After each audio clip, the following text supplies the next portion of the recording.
The Galactic Menagerie Station floated silently in the black void of deep space, far from any populated world. It was enormous, bigger than most cities back on Earth, with hundreds of levels dedicated to housing the strangest and rarest creatures the universe had to offer.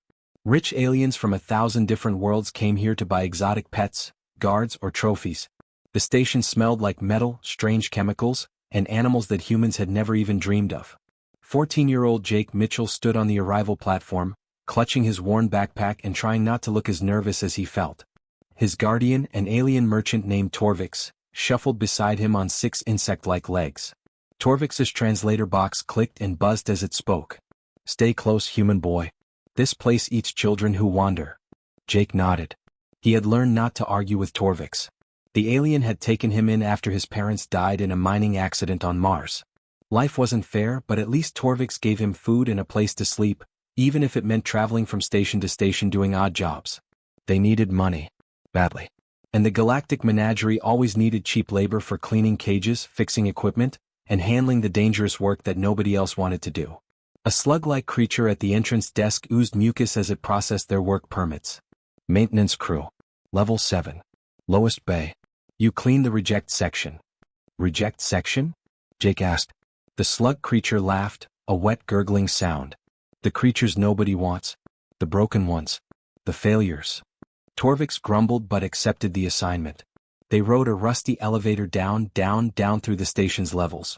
Each floor they passed showed glimpses of incredible animals behind reinforced glass. Creatures made of living fire. Beasts with diamond skin. Things that looked like nightmares given flesh. All of them expensive. All of them valuable. Then they reached level 7. The lowest bay was dark, cold, and covered in dust. Clearly nobody came down here much. The few creatures in this section looked sad and forgotten. A 6-winged bird with a broken wing. A stone golem missing half its body. And in the very back, in the largest cage, something that made Jake stop in his tracks. A dragon. It was massive, easily the size of a cargo ship. Its body was made of crystal that caught the dim light and scattered it into rainbows across the dirty floor. The dragon's scales looked like someone had carved them from diamonds and sapphires. Even covered in dust and grime, it was the most beautiful thing Jake had ever seen. "Don't stare at that thing," Torvix warned. "It's worthless. Been here for decades." Jake couldn't help himself. He moved closer to the cage. Other aliens passed by, barely glancing at the dragon. A group of insect-like traders chittered to each other in their clicking language. "Defective specimen," one translated through its device. "Cannot produce fire. Cannot bond with owner. Doesn't communicate at all. Waste of space." "Why keep it then?" another asked. "Station manager thinks someone might buy it for parts someday. Dragon crystal sells well." They laughed and moved on.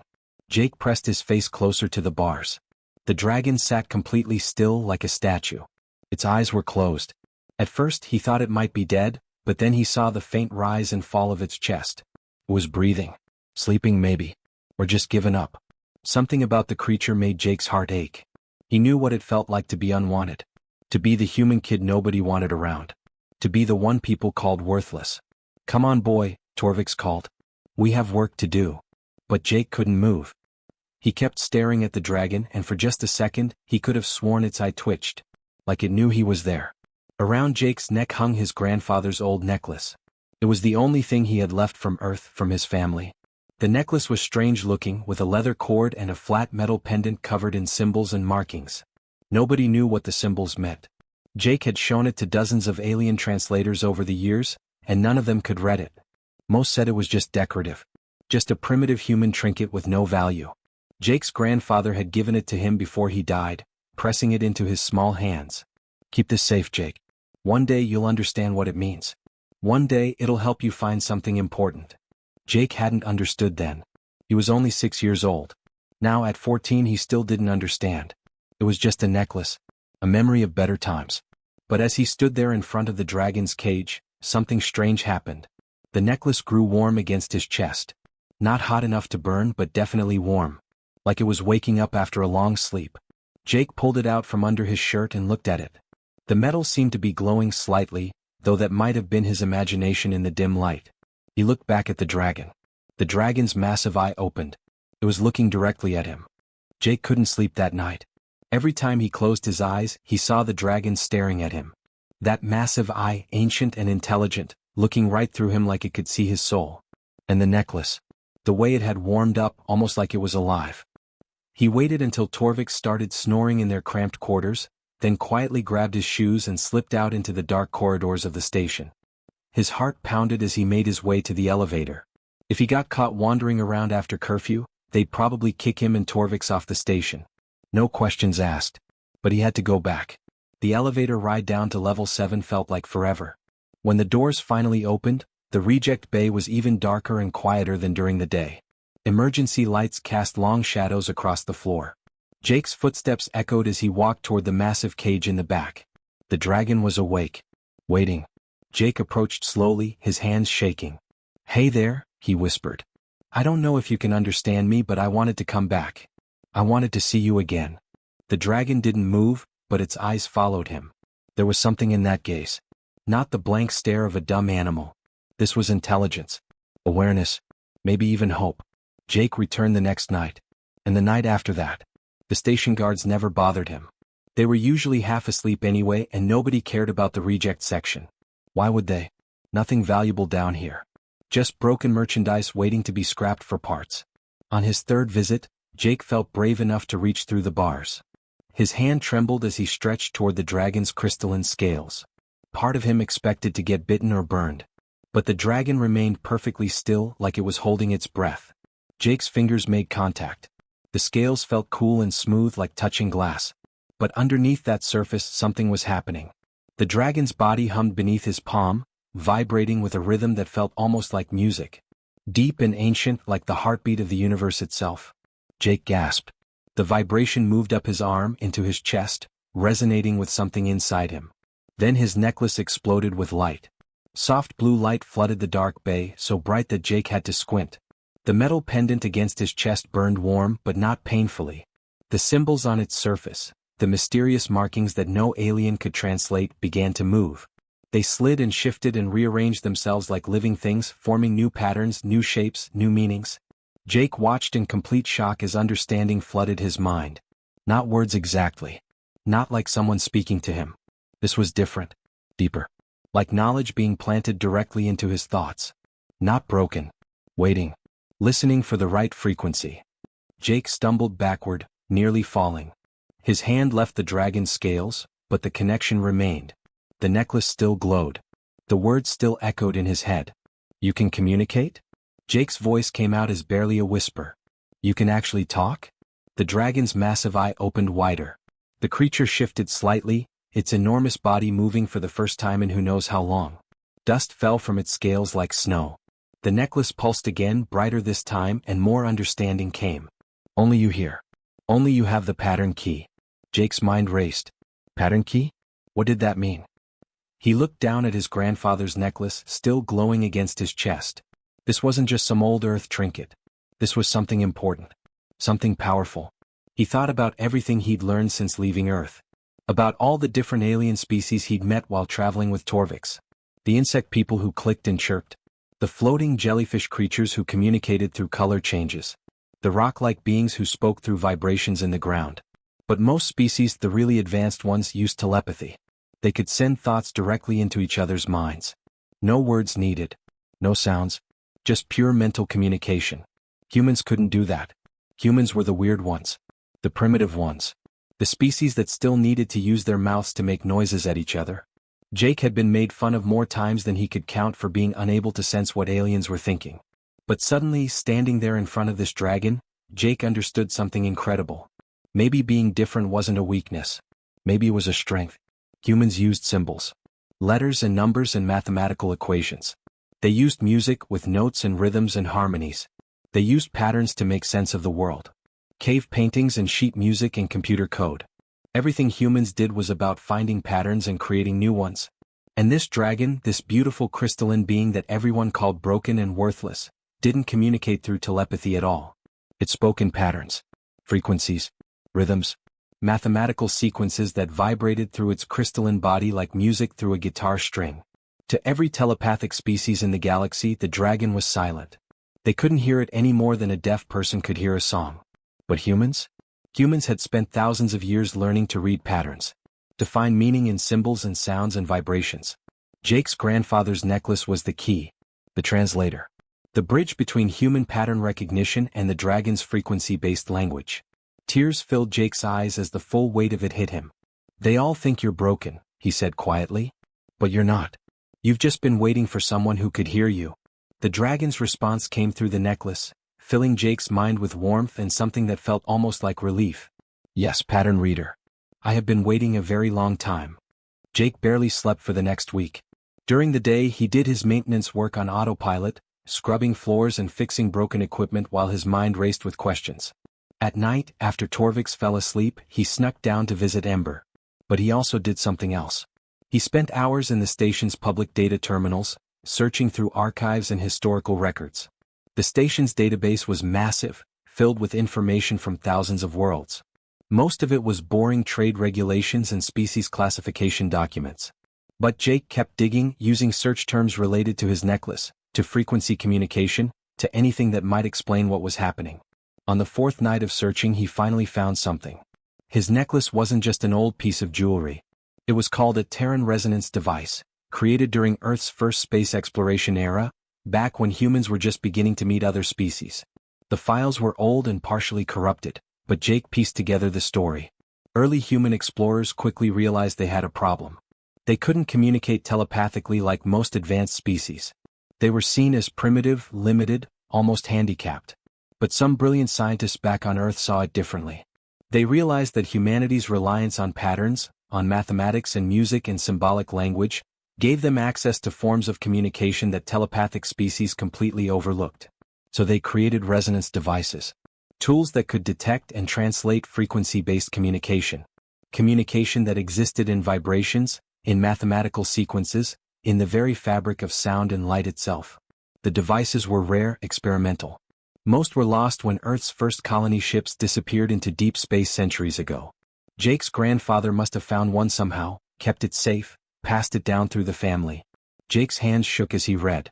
This changed everything. He searched for information about crystalline dragons next. That took even longer. Most species had forgotten they even existed. But finally, deep in an archive from a dead civilization, Jake found references to harmonic entities. They were beings that existed on a different level of reality. Their bodies were made of crystal that could resonate at specific frequencies, creating patterns of communication so complex and beautiful that they were basically living music. They didn't just communicate through frequencies. They were frequencies, their entire existence a song that most species in the universe couldn't hear. To telepathic species, harmonic entities were invisible, silent, incomprehensible. Over thousands of years they'd been forgotten. Dismissed as myths or worse as defective animals when they were occasionally captured. But the ancient texts described their true purpose. Harmonic entities weren't pets or trophies. They were guardians, protectors. And more than that, they were living starships, capable of bonding with beings who could hear their song and traveling through space in ways that regular ships never could.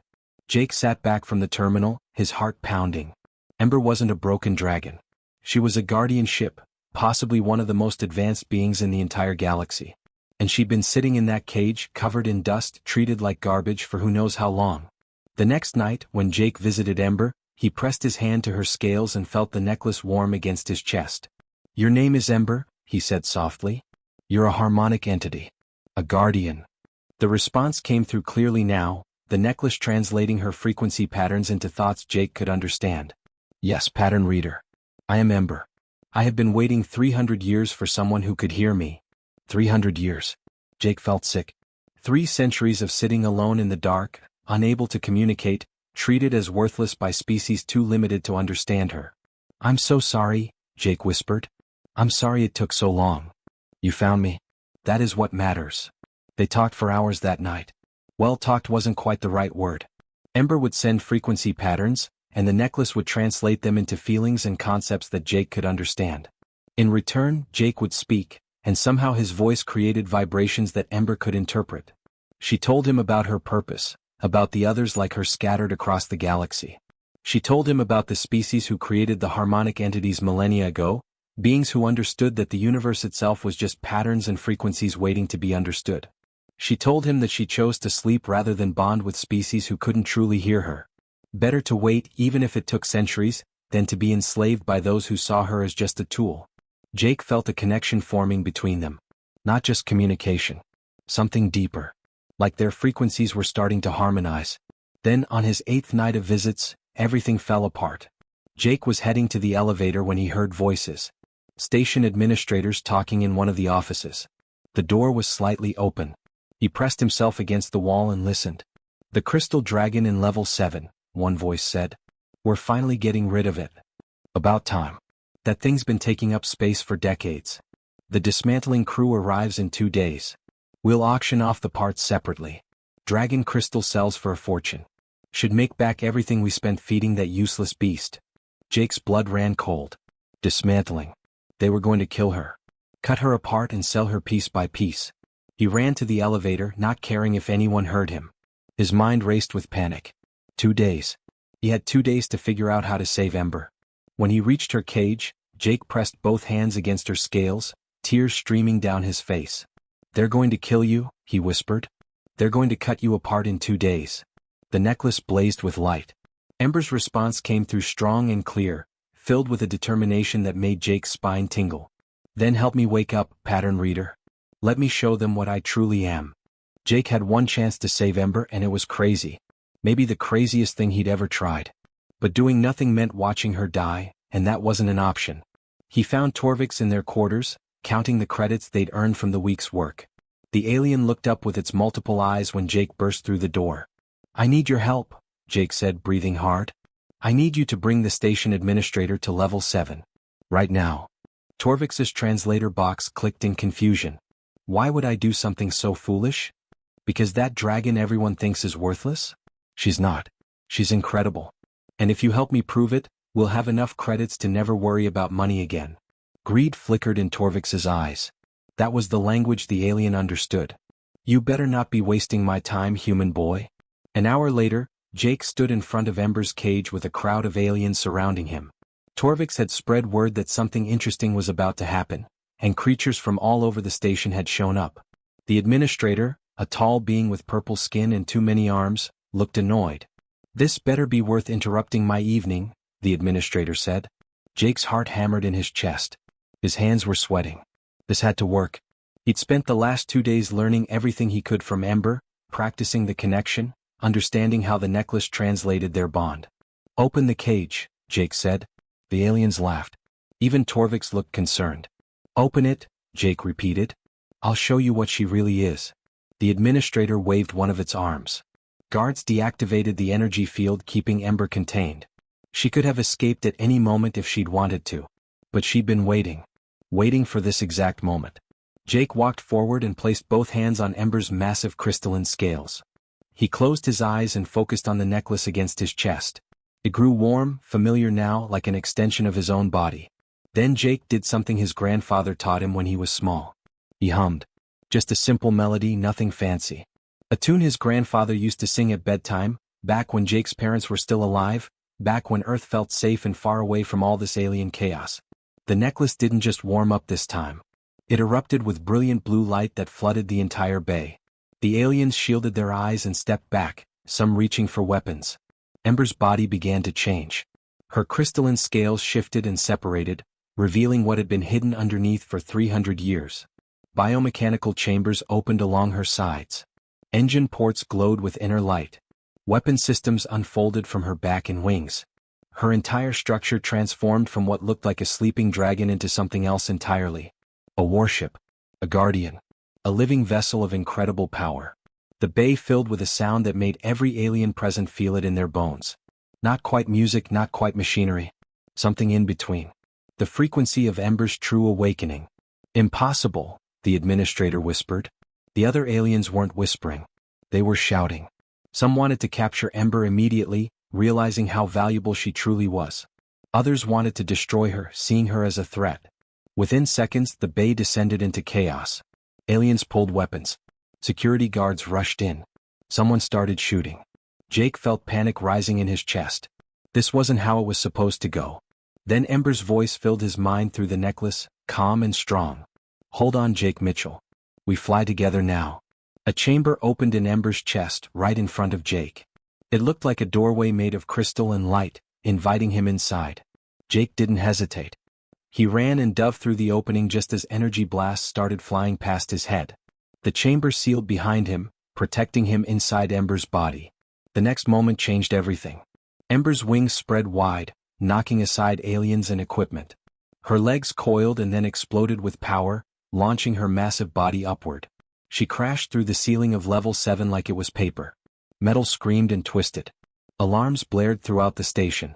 Ember smashed through level after level, heading for open space for freedom. Jake found himself in a cockpit that looked like it had grown from crystal and metal combined. It was beautiful and alien and somehow perfectly designed for him. There were no buttons or screens. Instead, patterns glowed in the crystalline walls around him, responding to his thoughts through the necklace. He could feel Ember's body like it was his own. Her wings, her engines, her weapons. They were connected now, human and harmonic entity, bonded in a way that most species could never understand. Behind them, station security ships launched in pursuit. Jake saw them on sensors that appeared in his mind rather than on any screen. "Let's show them what they missed," Jake said, and he couldn't help grinning despite the danger. Ember's response came not through the necklace this time, but through her entire body. She roared, but it wasn't fire that came out. It was a frequency blast, a wave of pure harmonic energy that washed over the pursuing ships. Their systems went dark instantly. Engines died. Weapons powered down. The ships drifted helplessly in space. Ember hadn't destroyed them. She just made them stop. Made them listen. Then space itself seemed to tear open in front of them. A gateway of swirling light and impossible colors. Hyperspace. Ember dove through it, and the Galactic Menagerie station disappeared behind them. They were free. 3 months passed like a dream. Jake and Ember traveled through regions of space that most species had never even mapped. They learned to work together, human and harmonic entity, their bond growing stronger with each passing day. Jake discovered he could feel Ember's emotions through the necklace, and she could sense his. It wasn't telepathy like other species used. It was something better. Something deeper. Word spread fast across the galaxy. Stories about the human boy who awakened the crystal dragon. Some called it a myth. Others called it dangerous. But everyone was talking about it. The creature that was supposed to be worthless had escaped with a human child, and nothing the Galactic Menagerie sent after them could catch up. Jake became famous without meaning to. Wanted by some, feared by others, admired by a few. But he didn't care about any of that. He had Ember, and together they were searching for something important. Ember had been showing him the way, guiding him through star systems and nebulas, following a path that only she could sense. A frequency. A song. A call from somewhere far away. "Where are we going?" Jake asked one day as they drifted through empty space. Ember's response came through warm and certain. "Home. My real home. Where my family sleeps." Jake's heart skipped a beat. "There are more of you?" "Yes, pattern reader. We are not meant to be alone." They traveled to the edge of known space, beyond where any trade routes existed, beyond where most species dared to venture. Out here the stars looked different. Colder. More distant. Like they were entering a forgotten part of the universe. Then Jake saw it. A structure floated in the darkness, orbiting a dead star that gave off no light. The megastructure was enormous, bigger than any space station Jake had ever seen. Bigger than cities. Maybe bigger than entire planets. It looked ancient, built from materials that seemed to shift and change as Jake looked at them. Crystalline surfaces caught starlight from distant suns and reflected it in impossible ways. "What is this place?" Jake whispered. "The sanctuary," Ember answered. "Where we waited." They approached slowly. The structure opened for them like it recognized Ember, massive doors sliding apart without a sound. Inside was a chamber so vast that Jake couldn't see the other end. And in that chamber, arranged in a perfect circle, were 11 more dragons. 11 more harmonic entities, each one as beautiful as Ember, each one made of different colored crystal. Ruby red, emerald green, amber gold, sapphire blue. They slept in suspension fields, their bodies frozen mid-flight, like statues carved by the universe itself. Jake climbed out of Ember's cockpit chamber and stood on the platform surrounding the sleeping guardians. His legs felt weak. His hands shook. The sight was almost too much to process. "We are the 12 guardians," Ember explained, her voice echoing through the vast space. "Created by an ancient species who understood what most others forgot. Communication exists in many forms. Telepathy is just one. We were made to bond with species who could hear beyond mind reading, who found meaning in mathematics and music and patterns. We waited for pattern readers to find us. Jake looked at the sleeping dragons, then back at Ember. Understanding crashed over him like a wave. "You waited for humans?" he said quietly. "Yes. For thousands of years we searched. We met countless species. All of them were telepathic. All of them could not hear our song. They saw us as animals or broken machines. So we decided to sleep until the right species came along." Jake felt tears in his eyes. All this time humans had been looked down on by other species. Called primitive. Called limited. Made fun of for needing spoken language, for relying on written symbols, for using mathematics to understand the universe. But none of those species realized what humans had. "The galaxy called your kind primitive," Ember continued. "They pitted your reliance on symbols and equations. They laughed at your music and your art. They never understood that you speak the universe's oldest language. The language of resonance. The language of patterns that existed before thought, before minds, before telepathy ever evolved." Jake walked to the edge of the platform and looked at the sleeping guardians. 11 dragons. 11 partners waiting for the right humans to wake them up. His grandfather's necklace hung warm against his chest. Suddenly everything made sense. Why his grandfather had guarded it so carefully. Why he told Jake it would help him find something important one day. "This necklace," Jake said. "It's not the only one, is it?" "No," Ember confirmed. "There are 12 resonance devices. One for each guardian. Your grandfather must have found his during Earth's first space exploration. The others are still out there, scattered across human colonies. Hidden. Forgotten. Waiting to be discovered." Jake's mind raced. 11 more necklaces. 11 more humans who could bond with these incredible beings. He thought about all the human kids like him, struggling to survive in a galaxy that saw them as inferior. Kids who needed to know that being human wasn't a weakness. He pulled out his communication device, the one Torvix had given him years ago.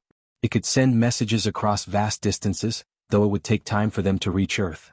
Jake recorded a message, but not in words. He hummed. The same melody his grandfather taught him. The same tune that had awakened Ember. He let the necklace translate his intentions, encoding information into the musical frequencies. Instructions on what to look for. Images of what the resonance devices looked like. Then he sent it home. To Earth. To humanity. 11 more humans need to be found, Jake said, watching the message beam away into deep space. Ember's warmth filled his mind. And they will be. Because humans have always been good at finding patterns, even when everyone else sees only chaos. Jake stood there before the sleeping guardians and smiled. The galaxy had spent centuries thinking humans were weak because they couldn't read minds. Because they needed tools and symbols and mathematics to communicate. They never realized that humans could read something far more powerful. The hidden patterns in everything. The frequencies that connected all of existence. The songs that the universe itself sang. The Great Awakening had begun. And humanity was about to show the galaxy what they'd been missing all along.